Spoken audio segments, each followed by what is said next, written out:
ನಮಸ್ಕಾರ. ಎಲ್ಲೆಲ್ಲಿ ಏನೇನಾಯಿತು, ರಾಜ್ಯದಲ್ಲಿ ಯಾವೆಲ್ಲ ಸುದ್ದಿಗಳು ಸದ್ದು ಮಾಡಿದವು, ಅರ್ಧ ಗಂಟೆಯಲ್ಲಿ ಕಂಪ್ಲೀಟ್ ಸುದ್ದಿ ನಿಮ್ಮ ಮುಂದೆ. ಇದೇ ಈ ಹೊತ್ತಿನ ನ್ಯೂಸ್ ರೌಂಡ್ ಅಪ್. ವಿಧಾನಸೌಧದಲ್ಲಿ ಪಾಕಿಸ್ತಾನ ಜಿಂದಾಬಾದ್ ಅಂತ ಕೂಗಿರುವುದು ಎಫ್ಎಸ್ಎಲ್ ವರದಿಯಲ್ಲಿ ಸಾಬೀತಾಗಿದೆ ಎಂದು ಗೃಹ ಸಚಿವ ಪರಮೇಶ್ವರ್ ಸ್ಪಷ್ಟಪಡಿಸಿದ್ದಾರೆ. ಪಾಕ್ ಪರ ಘೋಷಣೆ ಕೂಗಿರೋದು ಸಾಬೀತಾದ ಬಳಿಕವೇ ನಾವು ಮೂವರನ್ನು ಬಂಧಿಸಿದ್ದೇವೆ ಅಂತ ಪರಮೇಶ್ವರ್ ತಿಳಿಸಿದ್ದಾರೆ.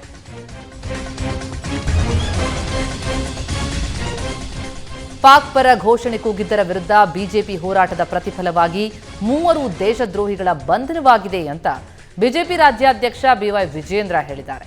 ಈ ಕ್ಷಣಕ್ಕೂ ರಾಜ್ಯ ಸರ್ಕಾರ ಎಫ್ಎಸ್ಎಲ್ ವರದಿಯನ್ನ ಬಿಡುಗಡೆಗೊಳಿಸಿಲ್ಲ ಅಂತ ಕಿಡಿಕಾರಿದ್ದಾರೆ. ಪ್ರಕರಣದಲ್ಲಿ ನಾಸಿರ್ ಹುಸೇನ್ ಹೆಸರನ್ನೇ ಪೊಲೀಸರು ಬೈಬಿಟ್ಟಿರೋದು ಮೇಲ್ನೋಟಕ್ಕೆ ಗೊತ್ತಾಗುತ್ತೆ.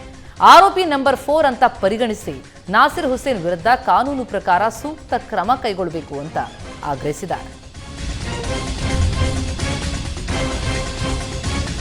ವಿಧಾನಸೌಧದಲ್ಲಿ ಪಾಕ್ ಪರ ಘೋಷಣೆ ಕೂಗಿದ್ದ ಮೂವರನ್ನ 2 ದಿನಗಳ ಕಾಲ ಕಸ್ಟಡಿಗೆ ಪಡೆದ ಪೊಲೀಸರು ವಿಚಾರಣೆ ನಡೆಸ್ತಾ ಇದ್ದಾರೆ. ಎರಡನೇ ಎಫ್ಎಸ್ಎಲ್ ವರದಿ ನಂತರ ದೆಹಲಿ ಮೂಲದ ಇಲ್ತಾಜ್, ಆರ್ಟಿ ನಗರದ ಮುನಾವರ್, ಹಾವೇರಿ ಬ್ಯಾಡಗಿಯ ಮೊಹಮ್ಮದ್ ಶಫಿ ನಾಶಿಪುಡಿಯನ್ನ ಬಂಧಿಸಲಾಗಿತ್ತು. ನಿನ್ನೆ ಆರೋಪಿಗಳನ್ನು ಬಂಧಿಸಿ ನ್ಯಾಯಾಲಯಕ್ಕೆ ಹಾಜರುಪಡಿಸಿದ್ದ ಪೊಲೀಸರು ಹೆಚ್ಚಿನ ತನಿಖೆಗಾಗಿ 2 ದಿನ ಕಸ್ಟಡಿಗೆ ತೆಗೆದುಕೊಂಡಿದ್ರು. ಇನ್ನು 2 ದಿನಗಳ ಕಾಲ ಮೂವರಿಗೆ ಪೊಲೀಸರು ಡ್ರಿಲ್ ಮಾಡ್ತಿದ್ದಾರೆ. ವಿಧಾನಸೌಧದಲ್ಲಿ ಪಾಕ್ ಪರ ಘೋಷಣೆಯ ಪ್ರಕರಣದಡಿ ಬಂಧನವಾಗಿದ್ದ ಮೊಹಮ್ಮದ್ ಶಫಿ ನಾಶಿಪುಡಿ ಮನೆಗೆ ಬೀಗ ಹಾಕಲಾಗಿದೆ. ಹಾವೇರಿ ಜಿಲ್ಲೆ ಬ್ಯಾಡಗಿ ಪಟ್ಟಣದಲ್ಲಿ ಇರುವ ನಾಶಿಪುಡಿ ಮನೆಗೆ ಬೀಗ ಹಾಕೊಂಡು ಮನೆ ಮಂದಿ ಎಲ್ಲ ಮನೆಯ ಒಳಗೆ ಇದ್ದಾರಂತೆ. ನಾಶಿಪುಡಿ ಮನೆಯವರು ಯಾರೂ ಕೂಡ ಮನೆಯಿಂದ ಹೊರಕ್ಕೆ ಬರ್ತಿಲ್ಲ. ಪಾಕ್ ಪರ ಘೋಷಣೆ ಸಂಬಂಧ ಮೂವರ ಬಂಧನದ ಬಳಿಕ ಸರ್ಕಾರದ ವಿರುದ್ಧ ಮಾಜಿ ಸಿಎಂ ಬಸವರಾಜ ಬೊಮ್ಮಾಯಿ ಕಿಡಿಕಾರಿದ್ದಾರೆ. ಮಾಧ್ಯಮಗಳಲ್ಲಿ ಪಾಕ್ ಪರ ಘೋಷಣೆ ಅನ್ನೋದು ಸ್ಪಷ್ಟವಾಗಿತ್ತು.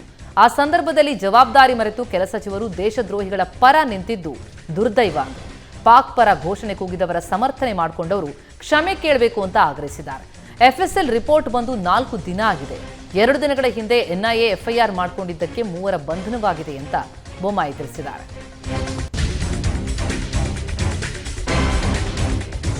ವಿಧಾನಸೌಧದಲ್ಲಿ ಪಾಕ್ ಪರ ಘೋಷಣೆ ಕೂಗಿ ಬಂಧನಕ್ಕೊಳಗಾದ ಬ್ಯಾಡಗಿ ಮೆಣಸಿನಕಾಯಿ ವ್ಯಾಪಾರಸ್ಥ ಮೊಹಮ್ಮದ್ ಶಫಿ ನಾಶಿಪುಡಿ ಉಚ್ಚಾಟನೆ ಬಗ್ಗೆ ಗುರುವಾರ ಸಭೆ ನಡೆಸಿ ತೀರ್ಮಾನಿಸುತ್ತೇವೆ ಅಂತ ಬ್ಯಾಡಗಿ ಮೆಣಸಿನಕಾಯಿ ವರ್ತಕರ ಸಂಘದ ಅಧ್ಯಕ್ಷ ಸುರೇಶ್ ಗೌಡ ಪಾಟೀಲ್ ಹೇಳಿದ್ದಾರೆ.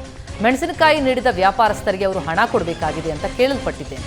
ನಾಶಿಪುಡಿ ಅರೆಸ್ಟ್ ಆಗಿದ್ದು ಹಣ ಯಾರು ನೀಡಲಿದ್ದಾರೆ ಅಂತ ಚರ್ಚೆಯಾಗಿದೆ. ಈ ಬಗ್ಗೆ ಗುರುವಾರ ನಡೆಯಲಿರುವಂತಹ ಸಭೆಯಲ್ಲಿ ತೀರ್ಮಾನ ಮಾಡಲಾಗುತ್ತೆ ಅಂತ ಮೆಣಸಿನಕಾಯಿ ವರ್ತಕರ ಸಂಘದ ಅಧ್ಯಕ್ಷ ಸುರೇಶ್ ಗೌಡ ಪಾಟೀಲ್ ತಿಳಿಸಿದ್ದಾರೆ.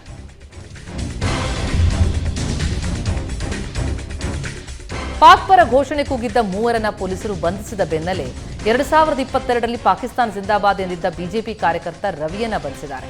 2022ರಲ್ಲಿ ಮಂಡ್ಯದಲ್ಲಿ ಪ್ರಧಾನಿ ಮೋದಿ ಬಗ್ಗೆ ಅವಹೇಳನಕಾರಿಯಾಗಿ ಮಾತನಾಡಿದ್ದ ಪಾಕಿಸ್ತಾನ ವಿದೇಶಾಂಗ ಸಚಿವನ ವಿರುದ್ಧ ಬಿಜೆಪಿ ನಡೆಸಿದ್ದ ಪ್ರತಿಭಟನೆ ವೇಳೆ ಪಾಕಿಸ್ತಾನ ಜಿಂದಾಬಾದ್ ಅಂತ ಕೂಗಲಾಗಿತ್ತು. ಆ ಸಮಯದಲ್ಲಿ ಪಾಕಿಸ್ತಾನ ಜಿಂದಾಬಾದ್ ಅಂತ ಕೂಗಿದ್ರು. ಇದೀಗ ಬಿಜೆಪಿ ಕಾರ್ಯಕರ್ತರ ಮೇಲೆ ಕಾಂಗ್ರೆಸ್ ಕೊಟ್ಟ ದೂರಿನ ಮೇಲೆ ರವಿಯನ್ನ ಖಾಕಿ ಬಂಧಿಸಿದೆ.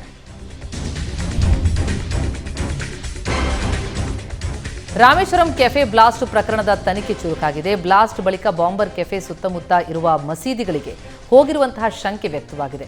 ಅದರ ಬಗ್ಗೆ ಶೋಧ ನಡೆಸಿದ್ದಾರೆ. ಶುಕ್ರವಾರ ಮಧ್ಯಾಹ್ನ ನಮಾಜ್ ಟೈಮ್ನಲ್ಲೇ ಬಾಂಬ್ ಬ್ಲಾಸ್ಟ್ ಆಗಿರುವ ಹಿನ್ನೆಲೆ ಪೊಲೀಸರಿಗೆ ಈ ಅನುಮಾನ ಶುರುವಾಗಿದೆ. ಸಿಸಿಟಿವಿ ಆಧರಿಸಿ ಪೊಲೀಸರು ತನಿಖೆಯನ್ನ ಕೈಗೊಂಡಿದ್ದಾರೆ.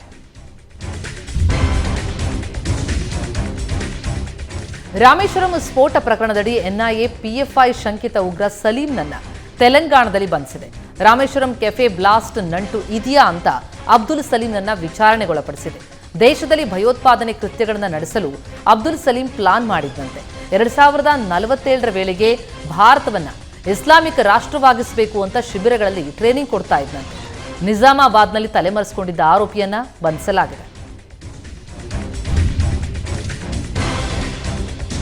ಜೈಲಿನಲ್ಲಿ ಸಹ ಕೈದಿಗಳನ್ನ ಉಗ್ರ ಕೃತ್ಯಕ್ಕೆ ಬಳಸಿಕೊಳ್ತಾ ಇರುವಂತಹ ಪ್ರಕರಣದಡಿ ಕರ್ನಾಟಕ ಸೇರಿದಂತೆ 7 ರಾಜ್ಯಗಳ 17 ಪ್ರಮುಖ ಜೈಲುಗಳಲ್ಲಿ ರಾಷ್ಟ್ರೀಯ ತನಿಖಾ ಸಂಸ್ಥೆ ಶೋಧ ಕಾರ್ಯ ನಡೆಸಿದೆ. ದೇಶದಾದ್ಯಂತ ಪ್ರಮುಖ ಜೈಲುಗಳ ಮೇಲೆ ಎನ್ಐಎ ದಾಳಿ ನಡೆಸಿದ್ದು ಕೈದಿಗಳ ವಿಚಾರಣೆ ನಡೆಸಿದೆ.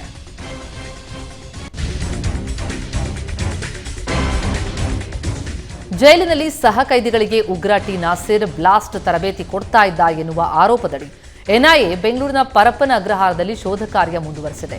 ಉಗ್ರ ಟಿ ನಸೀರ್ ಹಾಗೂ ಜುನೈದ್ ಇಬ್ಬರೂ ಸೇರಿ ಯುವಕರಿಗೆ ಉಗ್ರ ಕೃತ್ಯಗಳಿಗೆ ತರಬೇತಿ ಕೊಡ್ತಾ ಇದ್ರು. ಈ ಬಗ್ಗೆ ಈ ಹಿಂದೆ ಸಿಸಿಬಿ 5ರನ್ನ ಅರೆಸ್ಟ್ ಮಾಡಿ ಗ್ರೆನೇಡ್ ಅನ್ನ ವಶಕ್ಕೆ ಪಡೆದಿತ್ತು. ಟಿ ನಸೀರ್ ತರಬೇತಿ ಪಡೆದವರಿಗೂ ರಾಮೇಶ್ವರ್ ಕೆಫೆ ಬ್ಲಾಸ್ಟ್ಗೂ ಸಂಬಂಧ ಇರುವಂತಹ ಶಂಕೆ ಮೇಲೆ ಎನ್ಐಎ ಈ ದಾಳಿಯನ್ನ ನಡೆಸಿದೆ. ಮಂಡ್ಯದಲ್ಲಿ ಟ್ರಯಲ್ ಬ್ಲಾಸ್ಟ್ ಅನ್ನು ವಿರೋಧಿಸಿ ರೈತ ಸಂಘಟನೆ ಪ್ರತಿಭಟನೆ ನಡೆಸ್ತಾ ಇದೆ.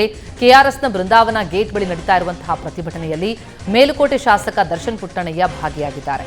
ರೈತ ಸಂಘದ ರಾಜ್ಯಾಧ್ಯಕ್ಷ ಬಡಗಲ್ಪುರ ನಾಗೇಂದ್ರ ನೇತೃತ್ವದಲ್ಲಿ ಟ್ರಯಲ್ ಬ್ಲಾಸ್ಟ್ ವಿರೋಧಿಸಿ ಗೋ ಬ್ಯಾಕ್ ಚಳವಳಿ ನಡೆಸ್ತಾ ಇದ್ದಾರೆ. ಅಮಾಜೇಶ್ವರಿ ಏತ ನೀರಾವರಿ ಯೋಜನೆಗೆ ನಾಳೆ ಸಿಎಂ ಸಿದ್ದರಾಮಯ್ಯ ಚಾಲನೆ ಕೊಡಲಿದ್ದಾರೆ. ಹಳೆಯ ಯೋಜನೆಗೆ ಮತ್ತೆ ಚಾಲನೆ ನೀಡುತ್ತಾ ಇದ್ದಾರೆ ಅಂತ ಮಾಜಿ ಸಿಎಂ ಬಸವರಾಜ ಬೊಮ್ಮಾಯಿ ಆಕ್ರೋಶ ಹೊರಹಾಕಿದ್ದಾರೆ. ಸರ್ಕಾರ ಬಂದು 9 ತಿಂಗಳು ಕಳೆದರೂ ಯಾವುದೇ ಹೊಸ ಯೋಜನೆ ರೂಪಿಸಿಲ್ಲ ಅಂತ ಕಿಡಿಕಾರಿದ್ದಾರೆ.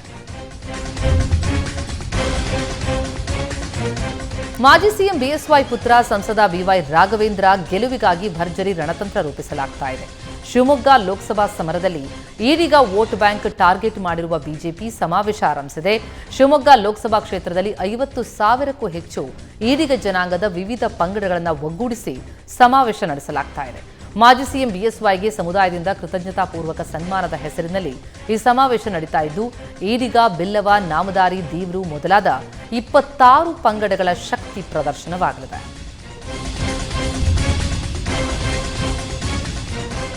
ಲೋಕಸಭಾ ಚುನಾವಣೆ ಘೋಷಣೆಗೂ ಮುನ್ನ ಬಿಜೆಪಿ ರಾಷ್ಟ್ರೀಯ ಅಧ್ಯಕ್ಷ ಜೆಪಿ ನಡ್ಡಾ ಬೆಳಗಾವಿ ಅಖಾಡಕ್ಕಿಳಿದಿದ್ದಾರೆ. ಇಡೀ ದಿನ ಬೆಳಗಾವಿಯಲ್ಲಿ ಬೂತ್ ಮಟ್ಟದ ಕಾರ್ಯಕರ್ತರ ಸಮಾವೇಶದಲ್ಲಿ ನಡ್ಡಾ ಭಾಗಿಯಾಗಲಿದ್ದಾರೆ. ಮಧ್ಯಾಹ್ನ 3 ಗಂಟೆಗೆ ಬೆಳಗಾವಿ, ಚಿಕ್ಕೋಡಿ, ವಿಜಯಪುರ, ಬಾಗಲಕೋಟೆ ಲೋಕಸಭಾ ಕ್ಷೇತ್ರಗಳ ಕೋರ್ ಕಮಿಟಿ ಸಭೆ ನಡೆಸಲಿದ್ದಾರೆ. ಸಂಜೆ 5:30ಕ್ಕೆ ಬೆಳಗಾವಿಯ ಜೀರಿಗೆ ಸಭಾಭವನದಲ್ಲಿ ಪ್ರಬುದ್ಧರ ಸಭೆ ನಡೆಸಲಿದ್ದಾರೆ. ರಾತ್ರಿ 8 ಗಂಟೆಗೆ ಮರಳಿ ವಿಶೇಷ ವಿಮಾನದ ಮೂಲಕ ದೆಹಲಿಗೆ ಪ್ರಯಾಣಿಸಲಿದ್ದಾರೆ. ಪ್ರಧಾನಿ ಮೋದಿ ಹಾಗೂ ಯುಪಿ ಸಿಎಂ ಯೋಗಿ ವಿರುದ್ಧ ಮುಸ್ಲಿಂ ಸಮುದಾಯದ ವ್ಯಕ್ತಿಯೊಬ್ಬ ಅವಾಚ್ಯ ಶಬ್ದಗಳಿಂದ ನಿಂದಿಸಿದ್ದಾನೆ. ಕೈಯಲ್ಲಿ ತಲವಾರ್ ಹಿಡಿದು ಮೋದಿ ನಿಂದಿಸಿದ್ದ ಸುರಪುರದ ರಂಗಂಪೇಟೆ ನಿವಾಸಿ ಮೊಹಮ್ಮದ್ ರಸೂಲ್ ಕಡ್ಡಾರಿಯನ್ನ ಬಂಧಿಸಲಾಗಿದೆ. ಮೊಹಮ್ಮದ್ ರಸೂಲ್ ಫೇಸ್ಬುಕ್ ಪೇಜ್ನಲ್ಲಿ ಅವಾಚ್ಯ ಶಬ್ದಗಳಿಂದ ನಿಂದಿಸಿರುವ ವಿಡಿಯೋವನ್ನು ಅಪ್ಲೋಡ್ ಮಾಡಿದ್ದ.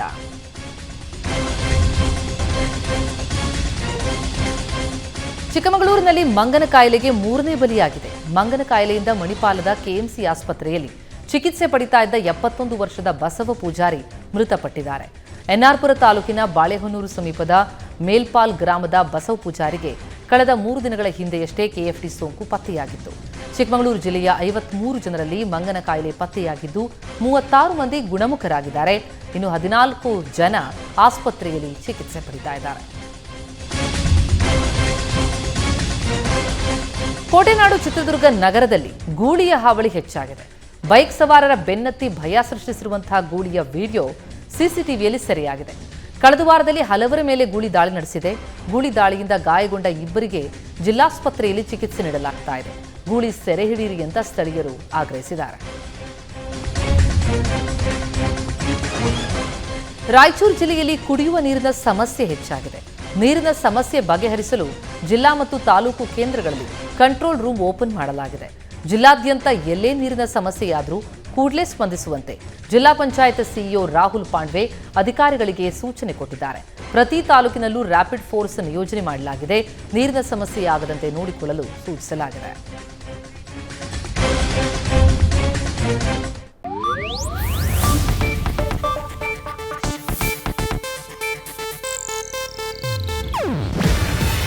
ಇದು ಏಷ್ಯಾನೆಟ್ ನ್ಯೂಸ್ ನೆಟ್ವರ್ಕ್ ಪ್ರಸ್ತುತಿ.